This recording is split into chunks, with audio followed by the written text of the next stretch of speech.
애쓰다라는 말을 아시나요? 오늘 제가 제목을 애씀이라고 지었습니다. 애쓰다라는 말을 아실 것입니다. 어떤 말일까요? 어떤 일을 이루기 위해서 힘을 다하는 거죠. 노력을 다한다. 그때 우리가 애쓴다라는 말을 합니다. 제가 어원을 좀 찾아봤는데요. 이 애라는 말이 간, 창자, 쓸개들의 옛 말이라고 하더라고요. 그래서 애탄다라는 표현을 하는 것이 무엇이냐면 몹시 답답하고 안타까워서 그 내 장기들이 타는 것 같아. 그래서 애탄다라고 표현을 한다고 합니다. 그럼 애쓴다는 말은 무엇일까요? 온갖 내장들, 그것들 마음까지 다하여 뭔가를 이루려고 힘쓰는 것이죠. 즉 조금 노력하고 조금 열심히 하는 정도가 아니라 내장이 끓을 정도로 뭔가를 이루려고 하는 것, 그것이 애씀이라는 단어 같습니다. 우리 여기 앉아 계신 성도님들, 어떤 일들에 애써본 기억들이 있을 것입니다. 우리 내일 수능날인데요, 우리 학생들은 내일 수능과 대입 입시를 위해서 애써 공부할 것이죠. 우리 청년들은 무엇에 애쓸까요? 아마 좋은 직장에 가기 위해서 애쓸 것입니다. 그리고 좋은 배우자를 찾기 위해서 애쓸 것입니다. 우리 또 어른들은요, 자녀를 위해서, 가정을 위해서, 또 그 어떤 것을 위해서 애쓰는 삶을 살고 계실 것입니다. 지금 앉아 계신 성도님들 한번 생각해 보시기 바랍니다. 내가 요즘 무엇에 애쓰고 있는가? 이렇게 말하는 사람들이 있더라고요. 애쓸 필요가 뭐 있어? 애쓸 필요가 뭐 있어? 어차피 하나님 뜻대로인데 내가 애써봤자 하나님께서 방향 탁 틀어버리면 헛수고인데 내가 애쓸 필요가 어디 있어? 라고 이야기하는 사람도 있습니다. 그것 봐, 솔로몬 왕도 말년에 다 헛되다고 얘기하잖아. 애쓸 필요 없어 라고 얘기하는 것도 들어보았습니다. 또 유튜브나 상담한 채널을 보면 뭐라고 이야기를 하나요? 너무 애쓰다가 지치면 너만 손해야. 인간관계에 너무 애쓰지 마. 너만 지쳐. 그냥 적당히 애쓰지 말고 필요한 것까지만 해 라고 이야기를 하는 것을 보았습니다. 무슨 말일까요? 너가 더 중요하다는 것입니다. 너 적당히 살아. 너가 더 중요해. 다른 곳에 애쓸 필요 없어 라고 이야기하는 것이죠. 편하게 살라는 이야기입니다. 너무 힘들이지 말고 주어진 대로 그냥 내가 주인이 되어서 적당히 살라고 이야기를 하는 것 같습니다. 얼핏 보면 괜찮아 보입니다. 그렇죠? 얼핏 보면 좋은 말 같습니다. 사실 내가 삶의 주인이면 정말 좋은 말이고 별 문제 없는 말입니다. 그런데 여기 앉아 계신 성도님들, 누가 주인이신가요? 맞습니다. 구약이 분명히 말하고 있습니다. 예수님께서도 분명히 말씀하셨습니다. 이 성경이 분명히 말씀하고 있습니다. 마태복음 22장 37절에서 39절 말씀 함께 읽어보시겠습니다. 예수께서 이르시되 내 마음을 다하고 목숨을 다하고 뜻을 다하여 주 너의 하나님을 사랑하라 하셨으니 이것이 크고 첫째 되는 계명이요 둘째도 그와 같으니 내 이웃을 내 자신같이 사랑하라 하셨으니. 줄이면 무엇일까요? 애써서 너희 하나님과 너희 이웃들을 사랑하라 라고 이야기를 하고 있는 것입니다. 그래서 우리는 애써야 합니다. 하나님 사랑하는 일에, 우리 이웃 사랑하는 일에 애써야 한다는 것입니다. 그리스도인이라면 지금 나에게 맡겨진 것이, 내가 지금 해야 하는 것이 애써서 하나님과 이웃을 사랑하기 위해 필요하기에 나에게 주어진 것에 애써야 한다는 것이죠. 우선순위의 문제입니다. 내가 준비하는 돈이, 내가 준비하는 권력이, 내가 추구하는 명예가 하나님 사랑하는 것보다 우선이면 문제지만, 그렇죠? 그러나 하나님 안에서 내가 그것들을 위해서 잘 사용할 수 있도록 우리는 당연히 애써야 한다는 것이죠. 우선순위가 바르면 마땅히 애써야 합니다. 성지순례 은혜로 잘 다녀왔습니다. 새벽에 한번 인사드렸는데요, 계속해서 기도해 주시고 또 관심 가져주시고 또 후원해 주셔서 너무나 감사드립니다. 많은 것을 느꼈어요. 정말 가볼만 하더라고요. 한번 꼭 가보시기 바랍니다. 많은 것을 느꼈지만 저에게 계속해서 하나님께서 주시는 마음은요, 바로 이 애씀이었습니다. 이 애씀이었습니다. 이 애씀에 대해서 성지순례 기간 동안에 계속해서 끊임없이 묵상하게 되더라고요. 오늘 본문에도 애쓰는 사람들이 나옵니다. 무엇에 애쓰는 사람들일까요? 1절입니다. 사울은 그가 죽임 당함을 마땅히 여기더라. 그날에 예루살렘에 있는 교회에 큰 박해가 있어 사도 외에는 다 유대와 사마리아 모든 땅으로 흩어지니라. 앞에 있는 7장 말씀은 모든 성도님들이 잘 알고 있는 말씀입니다. 누구에 대한 말씀이에요? 스데반 집사님의 순교에 대한 말씀입니다. 그리고 이 스데반의 죽음이 이 탄압, 지금 본문에서 말하고 있는 탄압의 박해의 신호탄이었죠. 그리고 그 박해로 인해서 무대가 예루살렘에서 확장됩니다. 온 유대와 사마리아와 땅끝까지 그 무대들이요 확장되는 것을 우리는 볼 수가 있습니다. 복음은 누가 먼저 들었죠? 가장 먼저 복음을 접한 사람들이 누구인가요? 바로 이 예루살렘 교회 사람들입니다. 누구보다도 먼저 예수를 믿었습니다. 구원받았습니다. 심지어는 직접 대면했던 사람들이 많습니다. 그들이 변화되었습니다. 새 사람이 되었습니다. 성품이 바뀌고 성격이 바뀌고 그들의 생활도 바뀌었습니다. 완전한 우선순위가 바뀐 것이죠. 인생의 목적과 의미가 바뀐 사람들, 그들이 이 그리스도인들이었습니다. 그러한 예루살렘 교회에 바뀌었던 그 사람들에게 스데반의 순교와 함께 무서운 핍박이 지금 가해지는 것이죠. 3절 말씀 이렇게 말하고 있습니다. 사울이 교회를 잔멸할새 각 집에 들어가 남녀를 끌어다가 옥에 넘기니라. 어떤 표현을 쓰나요? 잔멸할새. 흔히 들어본 표현은 아닌 것입니다. 그저 조금 때리고 조금 잡아가고 조금 핍박하고 어느 정도 이 정도 됐으면 본보기가 됐겠지 하고 봐주는 것이 아니라 이 단어는요 끝까지 쇠락해서 끝까지 없어질 때까지 핍박할 때 이 잔멸할세라는 단어를 사용한다는 것이죠. 즉 교회를 뿌리채 뽑아내려고 이 사도 바울이 애쓰고 있습니다. 그러나 우리는 잘 알고 있습니다. 그 핍박을 통해서 하나님의 뜻이 이루어진다는 것을 알고 있죠. 이 핍박이 너무 가혹해 보이고 불필요해 보이고 이 핍박이 너무나 싫지만 그러나 하나님의 분명한 목적이 있었다는 사실입니다.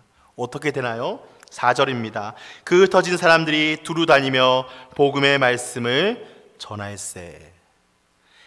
얼마나 멀리 갔을까요? 얼마나 많이 흩어졌을까요? 우리 11장에 보면요 베니게, 구브로, 안디옥까지 이르러 유대인들에게 복음을 전했다라고 기록하고 있습니다. 즉 어디예요? 터키 땅까지, 지금의 터키 땅이죠. 그 당시는 다 로마였으니까 지금의 터키 땅까지 이르러서, 저희가 갔다 온 그 땅까지 이르러서 흩어졌다는 것입니다.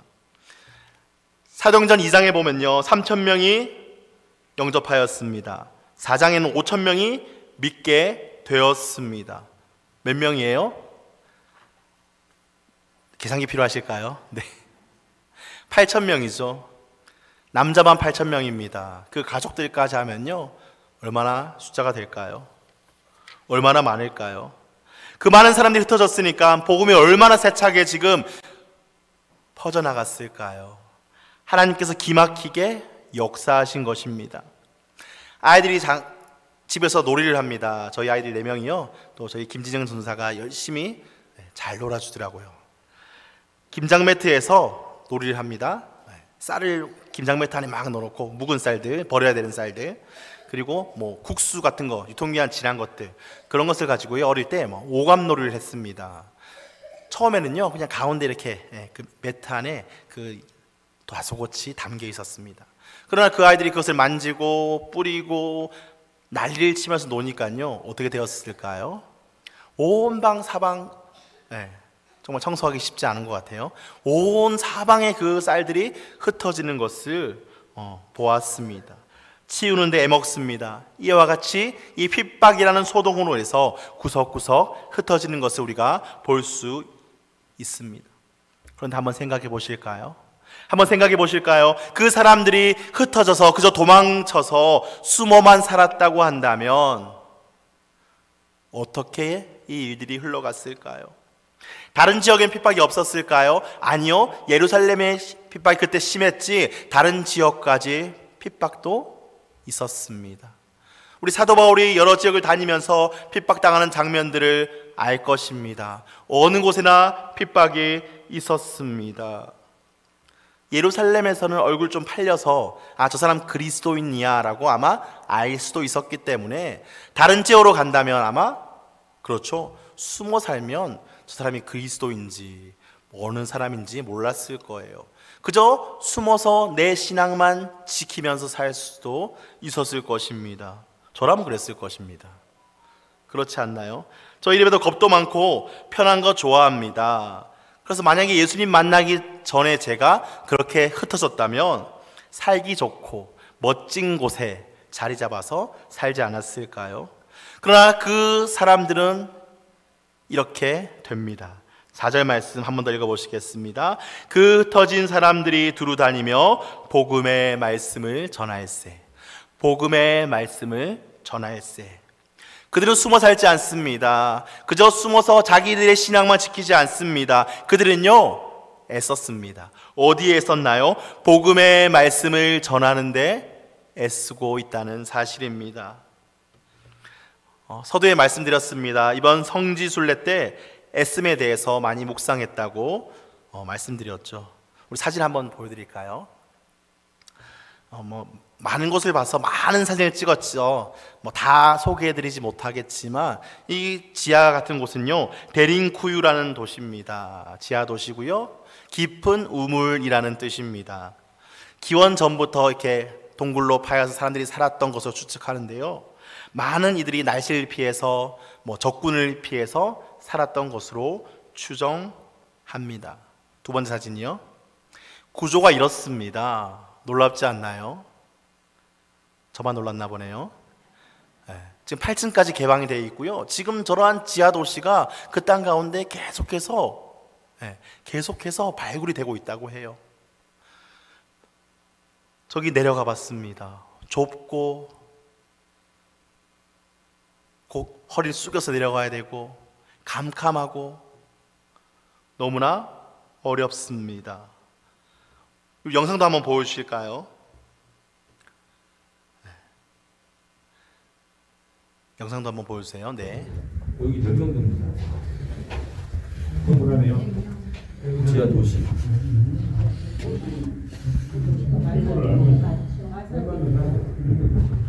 네, 거기까지요. 네, 지금이야 불이 있습니다. 그런데 그때 작은 불을 이용해서 봤다면 얼마나 어두웠을까요? 그 지하 8층까지 있는 곳에서 살면서 무엇을 했을까요? 분명한 것은 많은 사람들이 그곳을 숨어 살았고 많은 사람들이 거쳐갔지만 초대교회 성도들은요 그곳 가운데 숨어서 애써 그들의 신앙을 지켰다는 사실입니다. 주거 공간이 있고요, 부엌이 있고 우물이 있고요, 교회와 학교도 있고요, 심지어 무덤까지 있는 것을 보았습니다. 지금이 전기가 들어가고 등이 있지만 그 시대 얼마나 어려웠을까요? 막막한 삶이었을 것입니다. 언제 나갈 수 있었을까요? 그저 신앙 하나 지키는 것 때문에 그렇게 살게 된 것이었습니다. 다른 지하 도시까지 이어지는 길도 있습니다.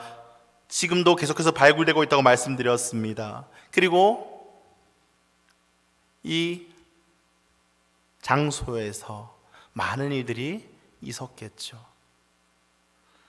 저기 흩어진 사람들로부터 복음이 전파됩니다. 이제 복음을 받아들인 그곳 사람들이 그리스도인들이 생기기 시작했습니다. 이제 믿음이 생겼습니다. 그리고 결정해야 될 때가 생겼습니다. 어떤 결정인가요? 핍박을 맞아서 내가 어떻게 할 것이냐죠. 아마 다시 돌아간 사람들도 많을 것입니다. 이전 삶으로 돌아간 사람도 많을 것이에요. 그런데 저곳에 숨어 살던 사람들은 어떤 사람들인가요? 내 믿음을 지키기 위해서, 이 복음의 신앙을 지키기 위해서 애쓴 사람들이었다는 사실입니다. 그 믿음을 지키기 위해서 너무나 목숨까지 내놓고 애쓴 성도님들입니다. 그것을 보면서 나는 이 복음을 위해서 지금 얼마나 애쓰고 있나 돌아보고 묵상하는 시간이 되었습니다. 두 가지에 대해서 많이 묵상을 했지만 두 가지에 대해서 소개해드리겠습니다. 첫 번째로는요, 복음 전하는 것에 애씀입니다. 똑같은 말이죠. 그들은 흩어져서 숨지 않았습니다. 하나님께서 팍 하고 흩으셨을 때 애써 복음의 말씀을 전했습니다. 왜 그렇게 할 수 있었을까요? 곰곰이 생각해 봤습니다. 왜 그렇게 할 수 있었을까? 그들에게 우선순위가 있었다는 것이죠. 우리 여기 표 보이시잖아요. 영원하여 제자 삼는 교회. 그 밑에 어떤 말씀이 써져 있나요? 잘 알고 있는 말씀이죠. 우린 저것을 무엇이라고 하죠? 지상사명이라고 부릅니다. 가장 우선적으로 해야 할 명령이라는 것입니다. 가장 우선적으로 해야 할 명령인 것입니다. 그들은 그것을 분명히 알았습니다. 지금의 상황은 어렵지만, 지금의 상황은 너무너무 앞이 보이지 않고 캄캄하고 어렵지만, 우리 삶의 어떠함도 참 중요하고 어떻게 사는 것도 참 중요하지만, 가장 우선적으로 해야 할 것, 지금 이 시대 때 우리가 가장 우선적으로 해야 할 것, 영원하여 제자 삼는 거구나. 그들은 분명히 이 사실을 알았기 때문에 이러한 애씀 가운데 그들이 숨어서 살게 되었다는 것이죠. 흩어진 사람들이 복음을 전함에 애썼기에 그 복음을 받아들인 자들도 보고 배웠을 것입니다. 계속해서 사도행전 그리고 서신서들을 보면요, 그 복음을 위해서 애썼던 사람들이 너무나 많이 나옵니다. 그 묵상하면서 담임 목사님의 이야기가 생각났습니다. 목사님께서 VIP에 대해 이야기하시면서, 그렇죠, 당신도 아직 아직 안 세웠구나라고 얘기하신 적이 있습니다. 저도 그때 나도 그때 안 세웠네? 라고 하고 또 넘어갔어요. 그런데 이번에 또 그 묵상을 통해서 이 영혼을 위해서 이 VIP를 내가 그 하나의 실천부터 해야겠구나, 정말 애써야 할 일이구나 라고 다시 한번 제 마음 가운데 다가왔습니다. 초대교회의 그 믿음을 위해서, 그 복음을 위해서 저렇게 목숨 걸고 애쓴 사람들이 저렇게나 많은데, 나는 지금 애쓰기는커녕 오히려 교역자가 되기 전보다 다른 이들에게 복음을 전하는 것은 줄은 것 같은 그러한 모습을 제가 보았습니다. 여기 계신 성도님들은 어떠신가요? 복음을 전하는 것에 얼마나 애쓰고 계신가요? VIP와 내 이웃과 가족과 우리 주변 사람들에게 이 복음을 전하는 것에 얼마나 애쓰고 계신가요? 저와 같은 반성이 아니면 또 결단이 있기를 소망합니다.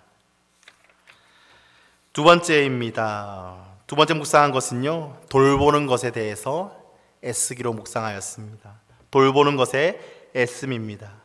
이 흩어진 사람들과 함께 복음이 퍼져나갑니다. 그리고 예수님을 만난 사도 바울, 그 사도 바울도 이들과 같이 복음을 들고 애써 다닙니다. 2차 전도 여행 때 루스드라에 갔습니다. 긴 이야기는 생략하겠습니다.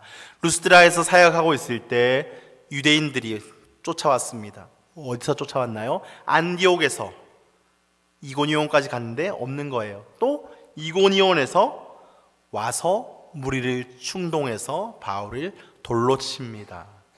이번에 차를 타고 그 거리를 쭉 왔습니다. 정말 몇 시간 동안 차를 타고 오면서 광야란 평야가 펼쳐지더라고요.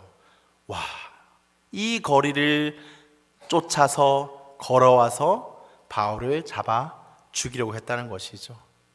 그만큼 핍박이 심했다는 것을 알 수가 있습니다. 돌을 던졌습니다. 그리고 사도 바울이 죽은 줄 알고 성 밖에 갖다 버립니다.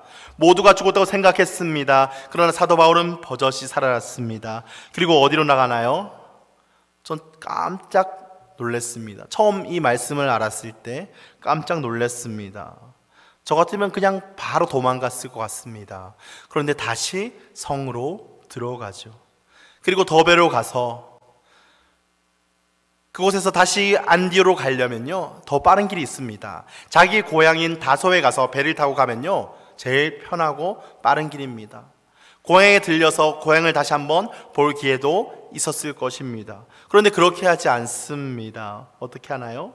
다시 루스드라로 가고 다시 이고니온으로 가고 역순으로 간다는 것이죠. 왜 그렇게 했을까요? 훨씬 편한 길을 놔두고 다시 자신을 죽이려고 했던 사람들이 있는 곳으로 돌아갑니다. 사도행전 14장 22절 말씀입니다. 함께 읽어보시겠습니다. 사도행전 14장 22절 말씀입니다. 제자들이 마음을 굳게 하여 이 믿음에 머물러 있으라 권하고 또 우리가 하나님의 나라에 들어가려면 많은 환난을 겪어야 할 것이라 하고. 왜 갔어요? 가족과 공동체가 있었기 때문입니다. 그가 전한 사람들, 즉 교회가 있었기 때문입니다. 아직 어린 교회, 아직 어린 그리스도인들이 있었기 때문입니다. 즉 그들을 돌보려 애써 돌아간 것이죠. 그들을 돌보려 그 사지로 걸어 간 것입니다. 싱글 목장을 맡고 있습니다. 또 중고등부 학생을 또 돌보고 있습니다. 내가 얼마나 그들을 돌보고 있나 돌아보게 되었습니다. 사도행전의 그 말씀, 그리고 또 서신서 어떤가요? 각 교회의 교훈과 격려와 교회를 위해서, 즉 돌보기 위해서 쓴 것이 서신서 아닙니까요? 정말 사도 바울의 그 돌봄과 같이 내가 맡겨진 영혼에게 애쓰고 있는가, 내가 얼마나 그들을 돌보고 있는가에 대해 돌아보았습니다. 여긴 성도님들도 돌아보시길 바랍니다. 내가 우리 주변을, 내가 우리 가족을, 내가 우리 목원을, 내가 자녀들을 얼마나 돌보고 있는가. 저와 같은 결심이 있었으면 좋겠습니다. 말씀을 마치겠습니다. 복음의 말씀을 전하는 것에 있었습니다. 그리고 두 번째, 돌보는 것에 애쓰기로 결심하였습니다. 자연히 이어지는 것이 있더라고요. 목장에 애써야 되겠다. 목장에 애써야 되겠다라고 자연스럽게 연결이 되었습니다. 목장을 1년 동안 이제 아직 1년이 안 됐죠. 목장을 맡아서 했습니다. 처음에는 정말 한 영혼 연락도 자주 하고요. 교회를 떠나 있는 청년들에게 연락도 하고 기도도 하고 많이 했었습니다. 그런데 점점 시간이 가면 갈수록 이제 몇 명의 주축 목원들이 생기니까요. 그 목원들 돌보기에 제 마음이 바쁜 것을 돌아보게 되었습니다. 그 VIP에 대해서 우선순위가 멀어진 것이죠. 복음의 말씀을 전하기 위해서, 즉 그 VIP들에게 말씀을 전하고 제가 그들에게 제자 삼아야 되는데, 지금 있는 목원들에만 신경 쓰고 계속해서 세워야 할 VIP들에게는요 신경 쓰는 것이 적어졌다는 것을 돌아보게 되었습니다. 그리고 잘 돌보고 있냐라고 생각했을 때 제가 잘 돌보고 있습니다. 자신 있게 말하지 못하겠더라고요. 정말 나 잘 못 돌보고 있지. 더 잘 돌봐야 하는데, 그러한 결심이 이 말씀과 함께 연결되었습니다. 모든 목자들에게 저와 같은 결심이 있기를 바랍니다. 우리 목장을 위해서 내가 더 잘 섬겨야지. VIP를 더 세우고 기도하고 복음을 전하기 위해서 내가 더 애써야지 하는 애씀이 있기를 바랍니다. 그런데 목자만 하면 될까요? 저희 가족이 저희 아이들이 4명 있습니다. 부모만 막내를 돌보는 것이 아닙니다. 필요할 때요, 첫째도 막내를 돌보고요, 둘째도 막내를 돌보고요, 부모는 당연히 돌보고요. 온 가족이 어렵고 어떤 일들이 있을 때 그 한 아이를 위해서 돌보는 것을 보았습니다.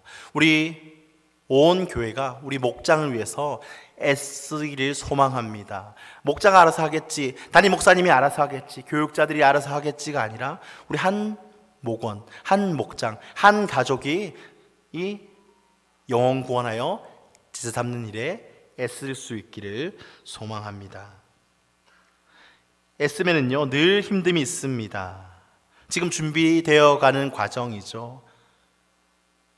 애써야 할 시간입니다. 그러나 애쓰면은 늘 힘듦이 있습니다. 우리 헬스 좋아하시나요? 좋은 근육을 만들기 위해서, 식스팩을 만들기 위해서 어떤가요? 쉬울까요? 아니요. 애씀이 있고 그리고 고통이 있습니다. 무엇인가 힘듦이 있다는 것입니다. 무엇인가 저항이 있습니다. 우리 목사님, 목자 그리고 여러 중직자들만 맡겨놓는 것이 아니라 우리 모든 성도들이 애써서 힘듦이 있더라도 한번 같이 달려가 보시길 바랍니다. 평생 저런 게 있지, 뭐 목자가 갔다 오겠지, 누군가 갔다 오겠지가 아니라 내 시간과 내가 또 어떤 것을 써야 함에도 불구하고 맞아, 내가 이 사역을 위해서 애써서 다녀오겠다 결심할 수 있기를 바랍니다. 그래서 우리 성도교회가 정말 하나님 나라를 위해서 영혼 구원하여 제사 삼는 것에 우리 애쓰며 함께 달려가기를 간절히 소망합니다. 누가 아니라 우리 한 가족이니까 함께 해야 하는 것이죠.